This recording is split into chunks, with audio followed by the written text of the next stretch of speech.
আজিৰ দিনটোতে 1979 চনত কংগ্ৰেছৰ তালুকদাৰ শ্বহীদ হৈছিল আৰু অসম আন্দোলনৰ 860 গৰাকী শ্বহীদলৈ শ্ৰদ্ধাঞ্জলি জনাই আজিৰ দিনটোত গোটেই অসমৰ ৰাইজে শ্বহীদ দিৱস হিচাপে পালন কৰিছে। সুদৰ্শন ছাত্ৰ সন্থাই শ্বহীদ দিৱস হিচাপে পালন কৰিছে আৰু সুদৰ্শন ছাত্ৰ সন্থাই কেন্দ্ৰীয়ভাৱে বগুৱানত এই কেন্দ্ৰীয় অনুষ্ঠানৰ আয়োজন কৰিছে আৰু এই পবিত্ৰ দিনটোত পোনপ্ৰথমে অসম আন্দোলনৰ সকলো শ্বহীদলৈ আমি গভীৰ শ্ৰদ্ধাঞ্জলি জনাইছোঁ আৰু নিৰ্যাতিত ব্যক্তিসকললৈ আমি শ্ৰদ্ধা জনাইছোঁ আৰু আজিৰ দিনটোত আমি পুনৰ সংকল্প লৈছোঁ যে জাতীয় শ্বহীদৰ ত্যাগক আমি অথলে যাবলৈ নিদিওঁ আৰু ছবছৰীয়া অসম আন্দোলন তাৰপিছত অসম চুক্তি সম্পাদন হৈ যোৱা আজি 39 বছৰ অতিক্ৰম কৰিলে। 45টা বছৰ এটা জাতিয়ে নিজৰ মাতৃভূমিত নিজৰ প্ৰভুত্ব ৰক্ষাৰ কাৰণে সংগ্ৰাম কৰিবলগীয়া হৈছে।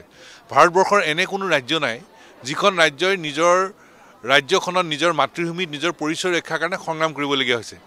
45 বছৰ সংগ্ৰাম অব্যাহত আছে আৰু লক্ষ্য এটাই যে নিজৰ মাতৃভূমিত নিজৰ পৰিচয় ৰক্ষা হ'ব লাগে, নিজৰ প্ৰভুত্ব থাকিব লাগে আৰু তাৰ উপায় এটাই হ'ল অসম চুক্তিৰ প্ৰতিটো দফা নিৰ্দিষ্ট সময়সীমাৰ ভিতৰত কাৰ্যকৰী হ'ব লাগে।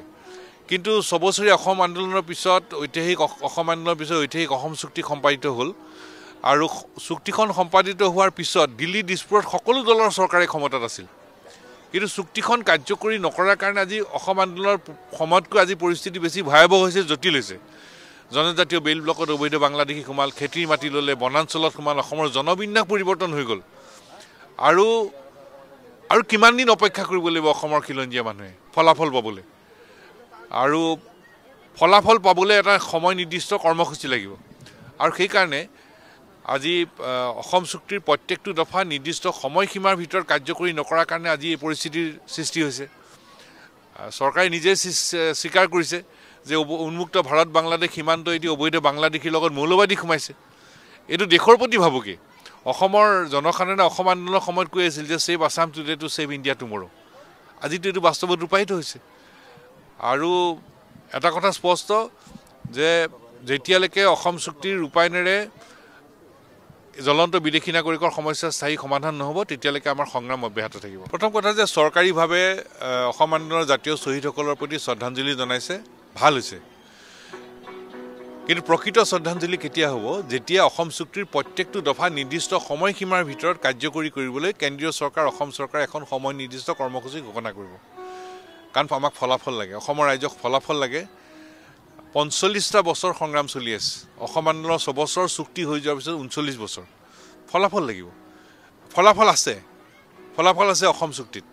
গতিকে প্ৰতিটো দফা নিৰ্দিষ্ট সময়সীমাৰ ভিতৰত কাৰ্যকৰী কৰি ফলাফল দিয়াৰ ব্যৱস্থা কৰিব লাগে আৰু তাত সকলো কথা আছে। সীমা সুৰক্ষা, বিদেশী নাগৰিক চিনাক্তকৰণ কৰি ভোটাৰ তালিকা নাম কৰ্তন কৰি বহিষ্কাৰ কৰা, দ্বিপাক্ষিক চুক্তিৰ কথা আছে, সাংবিধানিক ৰক্ষা কৱচৰ কথা, বিপ্লৱ শৰ্মাৰ প্ৰতিবেদন কাৰ্যকৰী হ'ব লাগে, কেন্দ্ৰীয় ৰাজ্য চৰকাৰ আওতত থকা সকলো পৰামৰ্শ কাৰ্যকৰী হ'ব লাগে। অসম চৰকাৰে আলোচনাৰ দুৱাৰ মুকলি কৰিছে, ভাল কথা হৈছে, কিন্তু কেন্দ্ৰীয় চৰকাৰৰ অধীনত আৰু অসম চৰকাৰৰ অধীনত থকা সকলো বিষয় কাৰ্যকৰী কৰিব লাগে। কাৰণ অসমত খিলঞ্জীয়া মানুহক সাংবিধানিক ৰক্ষা কৱচ লাগিবই, অৰ্থনৈতিক ৰক্ষা কৱচ লাগিব, জনজাতীয় বেল বোৰ্ডবোৰ সুৰক্ষিত হ'ব লাগিব, সকলো কথা অসম চুক্তিত আছে।